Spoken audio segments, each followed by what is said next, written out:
Alors, merci beaucoup. Je viens pour parler de badges. Il y a un grand intérêt pour les badges. On en parle à plusieurs personnes qui souvent veulent utiliser les badges pour des mauvaises raisons. Alors, un peu le contexte de cette présentation, c'est pour dire, c'est pas à moi de décider qu'est-ce qui est des bonnes raisons ou non, mais on a fait quelques expériences avec plusieurs experts qui nous disent que finalement, il y a des raisons d'utiliser des badges qui sont peut-être pas si appropriées que ça. Donc, pour nous présenter un peu la vitrine technologie éducation, on est donc une... est-ce que ça marche ou non? OK. Donc, il faut que je contrôle avec mon iPad. Bien. On est une OBNL qui est financée par le ministère et notre sphère d'action, en fait, c'est vraiment une mission technopédagogique. C'est pas de pousser la technologie, mais c'est vraiment de guider des choix technologiques. Et en fait... ce que nous, on essaye de faire, c'est quand même assez large comme mission. Et c'est surtout pour les cégeps, mais pas exclusivement. Voilà. Donc, on est situé au Cégep Bois-de-Boulogne, mais en fait, on fait partie du réseau en général, en tant que partenaire du réseau TIC en général dans le collégial. Et on guide des choix technologiques, on a un catalogue pour le patrimoine éducatif, et puis on essaie de stimuler l'innovation en pédagogie. Alors, un de nos volets, c'est sur les achats regroupés de logiciels, carrément, de faire bénéficier les cégeps de la province, mais aussi des commissions scolaires et même des universités d'escompte sur l'achat de logiciels. C'est pas nous qui décidons pour eux, mais on essaie d'aider dans ce cas-là. On a un catalogue de ressources éducatives libres. On essaye le plus possible de pousser l'éducation libre. Et on fait des laboratoires. Et puis, en fait, c'est dans ce contexte-ci qu'on a travaillé sur les badges. Alors, on a fait 2 labos sur les badges à l'automne. Mon collègue et moi, mon collègue Christophe Révert et moi. Donc, c'était en partenariat avec la Fondation Mozilla qui a finalement fondé les badges ouverts. Donc, on a eu un laboratoire en français qui portait vraiment sur les badges numérique en éducation formelle, donc dans des contextes formels d'éducation. On a eu des interactions en ligne, vraiment comme des conversations assez ouvertes, assez informelles, en ligne en octobre, novembre et décembre. Et puis un peu la même chose en anglais que j'ai modéré les mêmes mois, en fait une semaine plus tard en général, sur des contextes plus informels d'apprentissage et comment ça peut finalement s'arrimer à plusieurs choses. Alors, dans les 2 cas, on avait des experts internationaux. Christophe avait des contacts, entre autres, avec Serge Ravet, qui est un Français qui travaille beaucoup sur les badges et avec une position très critique sur plusieurs abus. Et de notre côté, on avait, entre autres, une ancienne directrice d'école qui a octroyé 450 000 badges l'année dernière et qui a eu, à travers cette expérience, beaucoup d'apprentissage qu'elle a pu faire. Alors, finalement, ce qu'est un badge, avec une salle comme ça, on ne peut pas vraiment construire ensemble. J'ai vraiment l'habitude dans mon enseignement à ce qu'on construise les choses ensemble, puis on n'a de toute façon pas vraiment le temps.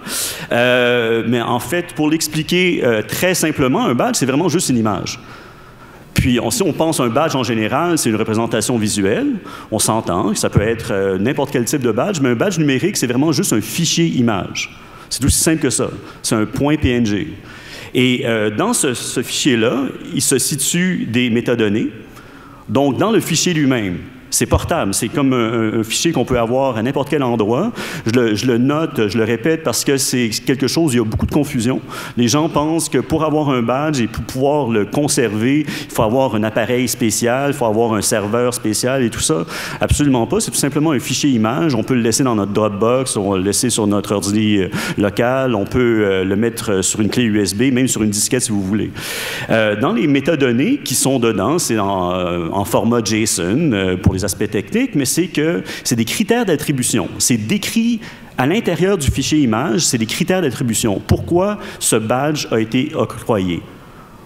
Qu'est-ce que ça représente? C'est pas dans la représentation visuelle, c'est dans le métadonnées, de dire, voici pourquoi on a octroyé ce badge. Il y a des critères disant, ben, il faut avoir complété tant d'activités, que ce soit tant d'heures d'activité, que ce soit quelque chose comme ça. Et il y a les preuves de cette intégration-là. Donc, ça peut être, dans plusieurs cas, ça peut être une photo.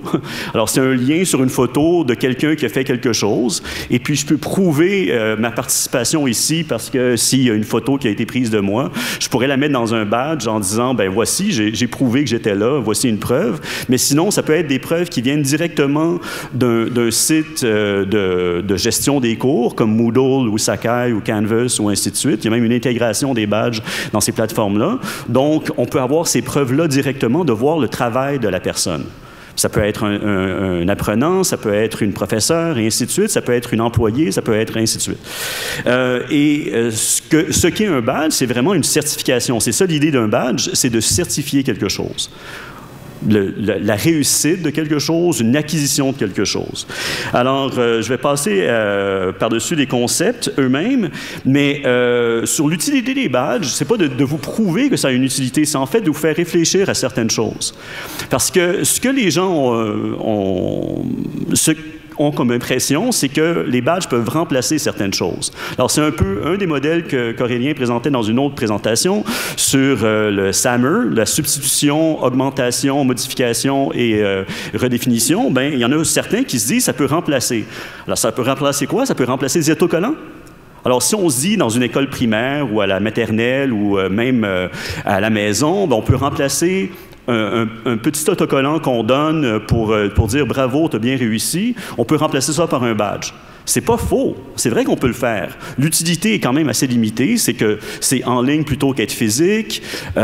Puis ça peut aussi servir pour la motivation. On a beaucoup qui parlent de motivation dans le contexte des badges. Puis c'est vrai que ça existe, mais la motivation extrinsèque, comme vous le savez, c'est très difficile à utiliser. Ça peut aller dans différents sens et ça n'encourage pas nécessairement un apprentissage très, très profond. La motivation intrinsèque peut être très, très forte, mais certaines personnes qui utilisent les badges ont une idée un petit peu de ludification, ce qu'on appelle la gamification, de dire le pointage, pas l'aspect ludique du jeu, mais l'aspect pointage. Bien ça, il y en a qui utilisent des badges comme ça, c'est peut-être pas la meilleure utilisation. De remplacer quelque chose qui existe déjà, on peut donner des récompenses, c'est vrai, ça se fait, mais est-ce que les badges sont prévus pour ça ou est-ce que c'est vraiment la plus grande utilité? C'est pas certain. Je pense beaucoup aux lettres de recommandation, j'enseigne à l'université aussi, et ça m'arrive assez souvent de me faire demander des lettres de recommandation qui sont privées et ainsi de suite. Les étudiants ne peuvent pas les exposer, puis ils en entendent même pas vraiment parler, ils ne savent pas le contenu. Souvent, en général, surtout quand elles sont très bonnes, je donne une copie à l'étudiant, mais c'est un processus assez particulier. On peut se dire, ben, un badge, c'est pour dire, je vous prouve maintenant que telle étudiante, elle est extrêmement bonne dans telle chose, puis voici pourquoi je peux le prouver, avec des preuves, y compris des choses qui viennent de son activité en classe ou quoi que ce soit. Peut-être pas des photos de son activité en classe, mais peut-être des choses qu'elle a mis dans un forum ou ainsi de suite. Alors, peut-être que ça pourrait remplacer les lettres de recommandation qui ne sont pas nécessairement lues de la bonne façon ou écrites de la bonne façon, d'une façon appropriée pour le contexte, mais ça existe déjà quand même, les lettres de recommandation.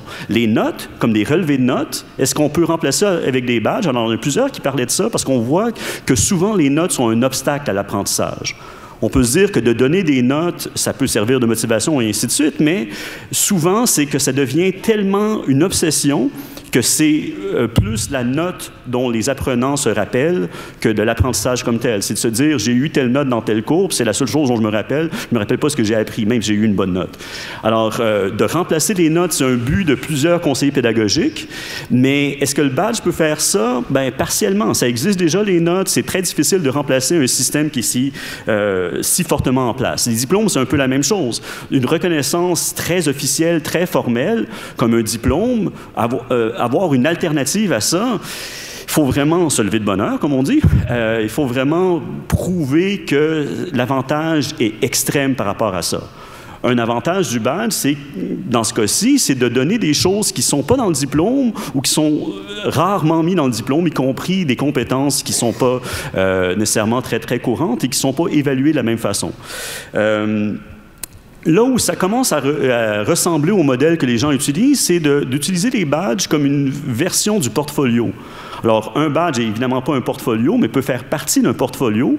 Puis, plusieurs des acteurs de la scène des portfolios, puis d'ailleurs, il y a une grande conférence à Londres qui s'appelle EPIC, qui maintenant se nomme, au départ, c'était Electronic Portfolios, c'est donc vraiment sur les portfolios numériques, mais maintenant, c'est portfolio et badge, et vraiment, cette conception-là est vraiment très, très forte. Mais on se dit, les portfolios peuvent servir à plusieurs choses, y compris un portfolio privé qui sert à suivre sa démarche, vraiment d'un aspect métacognitif, qu'on se dit qu'on pense à notre apprentissage pendant qu'on le fait.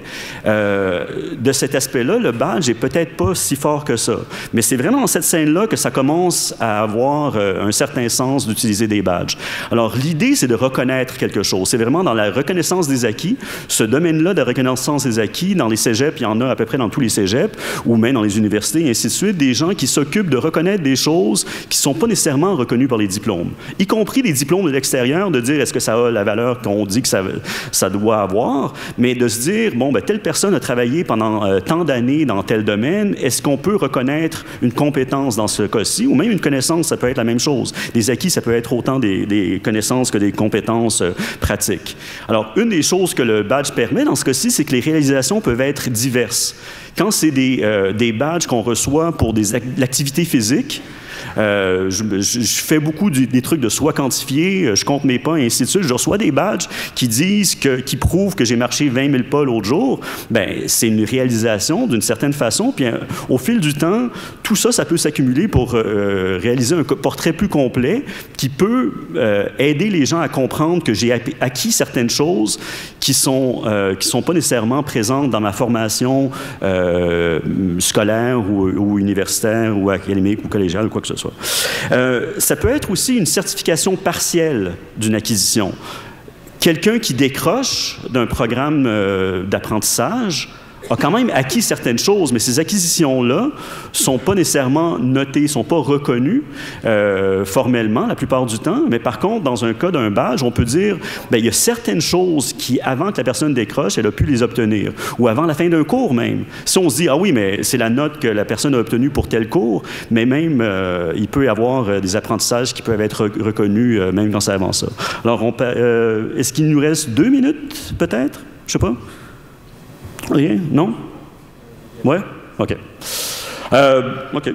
Donc, ouais. Le point le plus important pour nous, c'est de comprendre que d'octroyer un badge, c'est pas simplement de donner quelque chose, c'est d'établir une chaîne de confiance entre la personne qui octroie le badge, la personne à qui le badge est octroyé, mais aussi ceux qui utilisent ce badge pour reconnaître une tierce partie. Donc, il y a vraiment une chaîne de confiance qui doit s'établir. Merci.